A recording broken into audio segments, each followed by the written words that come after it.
네, 프레스룸 라이브는 유튜브에서 시청할 수 있으니까요. 채팅창에서 소통하시면 시청하는 재미가 배가 될 것 같습니다. 자, 프레스룸 라이브의 뉴스 핵심 관계자분들 나오셨습니다. 안녕하십니까? 네, 안녕하세요. 안녕하십니까? 자, 총선이 오늘로 딱 70일 남았는데 오늘은 특히 여야 수장의 움직임이 주목됩니다. 국민의힘 한동훈 비대위원장은 총선 격전지에서 총선 공약을 발표하고요. 민주당 이재명 대표는 신년 기자회견을 갖고 여러 현안에 대해서 입장을 밝힐 예정입니다. 저희가 속보로 하나씩 전달해드리도록 하겠습니다. 자, 장갈 기자, 국민의힘 한동훈 비대위원장 얘기부터 한번 해보도록 하겠습니다. 어제 한동훈 위원장이 깜짝 오찬을 했는데 누구를 만났다고요? 바로 당에서 가장 큰 중요한 업무를 맡고 있는 분들입니다. 당사에서 환경 미화나 또 건물 관리를 맡고 계신 분들인데요. 이게 역대 당대표 가운데 처음이라고 합니다. 네. 한동훈 위원장은 어제 이 경비 청소 노동자 10명, 또 장동혁 사무총장 등과 함께 여의도 한 식당에서 1시간 동안 식사를 했는데요. 한동훈 위원장이 근무 중에 고충이나 애로사항이 있다면 언제든지 직접 말해달라고 했고 참석자들에게 겨울용 패딩 그리고 빨간색 국민의힘 점퍼 지급, 낡은 집기 수리 등을 약속했습니다. 한동훈 위원장은 최근 집무실을 국회에서 당사로 옮겼는데요. 그러면서 당사에서 일하는 노동자분들에게 감사의 마음을 표한 겁니다. 한동훈 위원장은 법무부 장관을 그만두던 때에도 이 청사 여사님들께 고맙다면서 감사의 인사를 전한 적이 있습니다. 예, 그렇죠. 자, 경비, 미화, 청소 근로자 여러분들 어떻게 보면 우리 생활하는 데 있어서 어떻게 보면 가장 중요한 분들이라고 할 수 있는데, 자, 진수희 의원님, 네. 일단 국민의힘 당 대표급 비상대책위원장이 취임 한 달 만에 이렇게 이런 분들하고 오찬 자리 가진 거는 역대 처음이라고 하더라고요. 이 모습 어떻게 보셨습니까? 저도 본 기억이 없어요. 그러니까 선물이나 이 격려 이런 거는 또 왕왕 있었을 수도 네. 있는데 저렇게 시간을 할애해서 식사까지 같이 한 거는 저도 본 기억이 없어서 저분들 입장에서는 굉장히 감동했을 것 같고요. 그걸 바라보는 저희도 마음이 이렇게 따뜻해지는 그런 느낌입니다. 네, 김상일 부대표님, 네. 일단은 굉장히 훈훈한 소식입니다. 예, 네. 많은 분들 챙겨주셨는데 네. 좀 바쁜 와중에서도 이런 분들 좀 챙겨주시면서 네. 뭐 빨간 점퍼 패딩 주시고 또 네. 냉장고도 교체해줬다고 해요. 네. 많이 좀 세심하게 하나씩 신경 쓰는 것 같아요. 네. 이런 걸 우리가 이제 초심이라고 하는 거예요. 초심. 그러니까 정치를 처음 시작할 때는 이런 것들을 많이 구상합니다. 본인의 이미지를 만들어야 되고 막 이러니까. 근데 이게 계속 되느냐, 초심을 지킬 수 있느냐, 이게 훨씬 더 중요할 수가 있어요. 그래서 일단 시작을 굉장히 잘하셨다. 그러나 이 초심을 잃지 말고 가셔달라. 항상 사회적인 약자와 소외된 곳, 그늘진 곳을 생각하는 모습을 보여달라. 이런 부탁을 드립니다. 알겠습니다. 자, 김진희 변호사님, 사실 이런 훈훈한 소식, 뭐 미담이라고 하죠. 한동훈 위원장 아까 장갈 기자 잠깐 얘기했지만 또 미담들이 사실 여러 개가 있어요. 네, 맞습니다. 이제 이전에도요, 한동훈 그 위원장이 과거에 이제 법무부 장관 시절에 있었던 일인데, 네. 그러니까 평범해 보이는 장면이 좀 화제가 됐었습니다. 그러니까 국회 본회의에 이제 출석하는 모습이었는데요. 당시에 이제 한동훈 장관, 그러니까 그 당시 이제 장관이었죠. 네. 그래서 그 당시에 이제 출석을 할 때 비가 오고 있었습니다. 그랬는데 이제 관용차에서 내려서 검은색 우산을 이제 직접 들고 받쳐 들고 이렇게 출석을 하는 모습, 네, 지금 화면 보시는 나오네요. 것처럼 이 화면이 이제 굉장히 화제가 됐었고요. 당시 이제 바로 옆에 보좌관이 있었고 보좌관이 이제 이 우산을 받아 들려고 했는데도 불구하고 한동훈 장관이 끝까지 이렇게 직접 우산을 쓰면서 이 보좌관과 나란히 걸어가서 화제가 됐었습니다. 특히나 이 모습이 화제가 됐던 건 과거 이제 문재인 정부 시절 때 강성국 법무부 차관의 우산 의전 사진하고 또 비교가 됐었습니다. 아하. 그러니까 이 강 차관 같은 경우에도 이제 비가 오는 상황에서 야외에서 브리핑을 한 적이 있었는데 그 당시에 이제 1시간 동안 브리핑을 하는 내내 이 강 차관 뒤에서 법무부 한 직원이 우산을 양손으로 받쳐들고 이제 계속 무릎을 꿇고 이렇게 있었던 그 장면하고 굉장히 비교가 돼서 이런 또 이제 한 장관의 이런 모습이 당시에 굉장히 화제가 됐었습니다. 네, 알겠습니다. 자, 본격적으로 총선 얘기해 보도록 하겠습니다. 한동훈 위원장이 오늘 총선 최대 접전지가 될 경기 수원을 방문하는데, 자, 김진희 변호사님, 일단 전국 순회에 나섰던 한동훈 위원장이 뭐 팔도 사나이라고 뭐 불리지 않았습니까? 첫 재방문지가 이제 수원인데 킬러 공약, 뭐 또 핵심 공약 유권자들의 표를 흔들 만한 핵심 공약을 발표한다고 하죠. 네, 맞습니다. 지금 이제 한동훈 장관 결국에는 이제 수원을 방문해서요. 반도체 그리고 또 철도 지하와 같은 선물 보따리를 풀 예정이라고 합니다.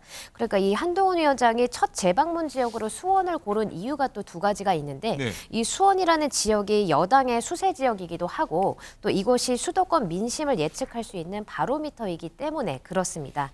그래서 지금 현재로서는 이 수원시가 그 경부선 철도 때문에 동과 서로 이제 나눠져 있다고 하거든요. 그래서 이것을 두고 한동훈 위원장이 지금 수원이라는 지역은 육교 하나 말고는 넘어갈 수 있는 수단이 없다. 그래서 예. 결국에는 갈라져 있기 때문에 이런 것들 때문에 발전이 좀 저해되고 있고 이번 총선에 이런 부분이 해결이 된다면 훨씬 더 수원이 크게 발전할 수 있다. 이렇게 또 이야기를 했다고 합니다. 네. 그러면서 이 한동훈 장관은 결국에는 일부 어떤 철도 구간의 지하화 이런 것들을 이제 공약으로 내세우고 있고 또 이 외에도 그 반도체 메가 클러스터 조성을 주제로 해서 기업인과 만나서 대화도 할 예정이라고 합니다. 네, 반도체와 철도 지하 공약 그래서 발표할 것 같은데 자, 진수 의원님 일단 네. 수원이 경기도의 정치 1번지라고 불립니다. 최다 선거구 5개가 있습니다. 그리고 선거 때마다 수원 지역 민심이 어떤 총선 전체 향배를 갈랐다 이런 얘기가 많이 나오는데 그래서 더 좀 관심을 갖고 지켜보는 것 같은데 일단은 20대, 21대 총선은 민주당이 5개 지역을 모두 가져갔습니다.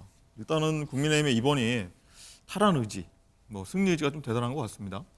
그런 걸로 보입니다. 제가 초선이던 20년 전이죠. 예. 그때만 해도 수원에 영통, 팔달 등 3개 지역구만 있었어요. 근데 그게 5개로 늘 만큼 이제 수원 그 인구가 굉장히 늘었다는 이야기고. 근데 이제 20년 전 그때만 해도 이 남경필 의원 기억하시죠? 네.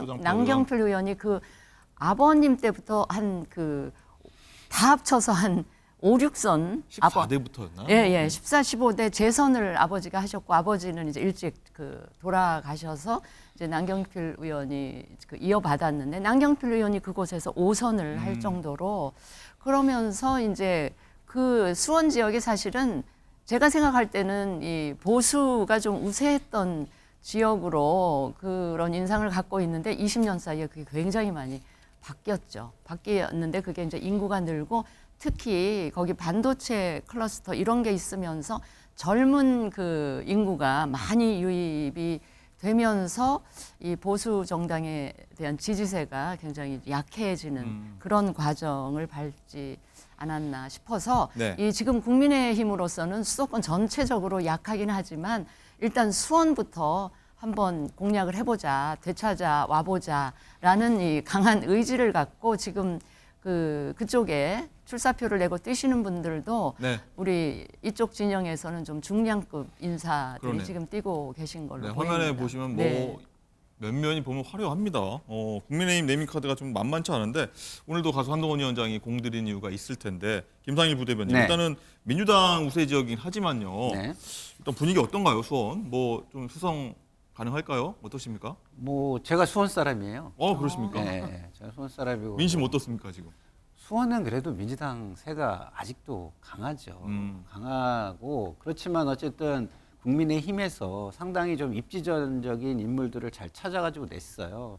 우리가 공무원 사회에서 그 경기도 출신들을 뭐라고 분류하는지 아세요? 어떻습니까? 기타라고 분류를 해요. 기타. 오. 그러니까 영남, 호남, 충청 그리고 기타. 아, 요새는 이제 강원까지 들어가죠. 근데 이 기타로 분류되는데 이 기타 지역에서 장관을 했거나 장관급을 지낸 사람들이 지금 출전을 하고 있어요. 그러니까 그 지역에서는 굉장히 입지전적인 사람들을 내놓은 거죠. 네. 문제는 뭐냐?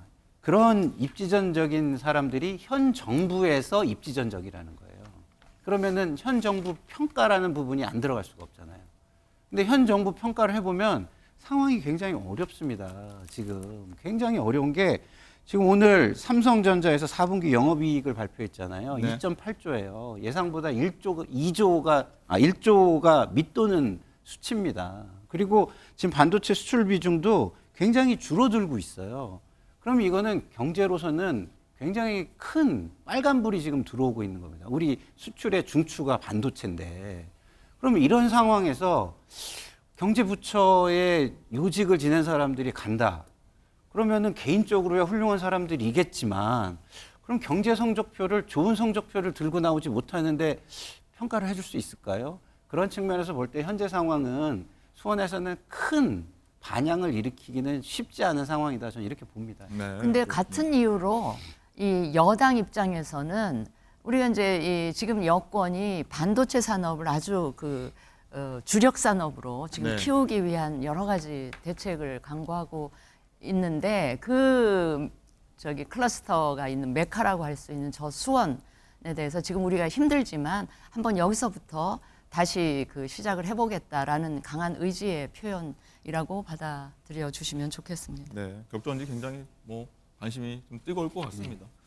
자, 장가 기자, 또 이런 상황 속에서요. 요즘 흥미로운 게 있습니다. 여야 할 것 없이 한동훈 마케팅 나서고 있다는데 상대당에서도 한동훈 비대위원장을 활용하는 사례가 나오고 있다고요? 네, 그렇습니다. 우선 여권에서 먼저 좀 살펴보자면요. 보통 선거를 나가게 되면 대통령과의 인연을 강조하기 마련인데 최근 여권에서는 한동훈 위원장과의 연을 좀 많이 강조하는 추세입니다. 서울 구로갑에 출마하는 이 YTN 앵커 출신이죠. 호준석 대변인도요. 한동훈 위원장이 본인 어깨에 저렇게 손을 올리는 사진을 올리면서 한동훈 위원장과 드레스 코드가 겹쳤다 이렇게 네. 언급을 옷이 했습니다. 똑같네요. 그렇습니다. 그런데요. 여권에서는 그렇다 쳐도 야권에서도 본인의 의정 활동 홍보를 위해서 이재명 대표와 함께한 사진이라기보다는 한동훈 위원장 마케팅을 하고 있는데요. 김영배 민주당 의원 의정 활동 보고서를 보면 한동훈 위원장이 장관 시절 국회에서 자신이 한동훈 위원장에게 대정부 질문을 하는 모습을 정면에 배치를 했고 또 이병훈 민주당 의원도 의정 활동 보고서에 이 한동훈 위원장을 상대로 자신이 좀 호통을 치고 한동훈 위원장은 고개를 좀 살짝 숙이고 있는 사진을 좀 크게 정면에 배치를 하기도 했습니다.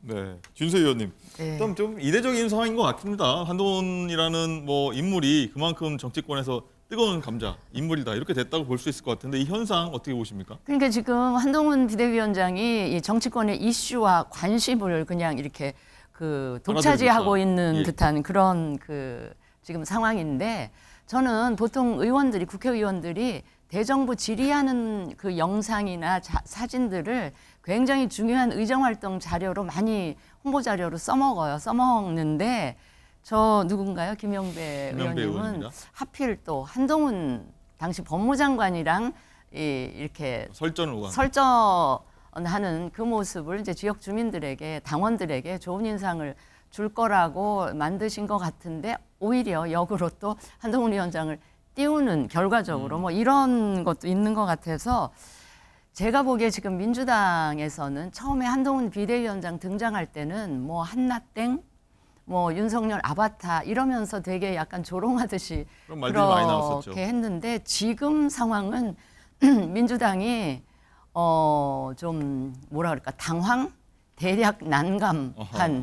그런 입장이지 않을까 네. 싶습니다. 네. 김상희 부대변인 어떻게 보셨습니까? 이 한동훈은 내가 이렇게 맞섰다 이런 걸 좀 강조하고 싶은 것 같아요. 일단은 여당 후보들이 한동훈 위원장을 마케팅으로 활용하는 거는 기본적으로 윤석열 대통령 중간 평가 이거는 굉장히 좀 불리하다고 생각하기 때문에 이슈를 전환해야 되고 그다음에 또 이슈를 전환하기 굉장히 좋은 게 얼마 전에 용산과의 대충돌이 한번 있었지 않습니까? 그거에 대한 지금 여론의 반향이 되게 좋아요. 좋은 상태이기 때문에 이번에 한동훈 비대위원장을 통해 가지고 큰 기대를 한번 해보자. 어떤 기대의 서막 이런 것들이 굉장히 고조되는 건데요. 근데 우리가 이 방송 프로그램을 봐도 도입부에 굉장히 재밌다가 중간에 이 재미가 없어지면은 채널이 돌아가잖아요. 네. 그래서 이 서막은 지금 굉장히 좋다는 것을 의미하는 것이고요. 근데 야당 의원들이 지금 한동훈 위원장을 만약에 저런 식으로 자기의 우위를 말하고 싶어가지고 한동훈 위원장을 활용한다. 그거는 제가 볼 때는 굉장히 근시안적이고 소탐대실이에요. 왜냐하면 지금 총선 구도에서 가장 민주당에 유리한 구도는 경제 실정입니다. 경제 실정. 아까도 제가 말씀드렸지만 경제 실정 삼성 어닝 쇼크 딱 이렇게 한 다음에 4분기 영업이익 2.2조로 1조가 밑돌아 이런 거 쓰셔야 된다고 전 봐요. 알겠습니다.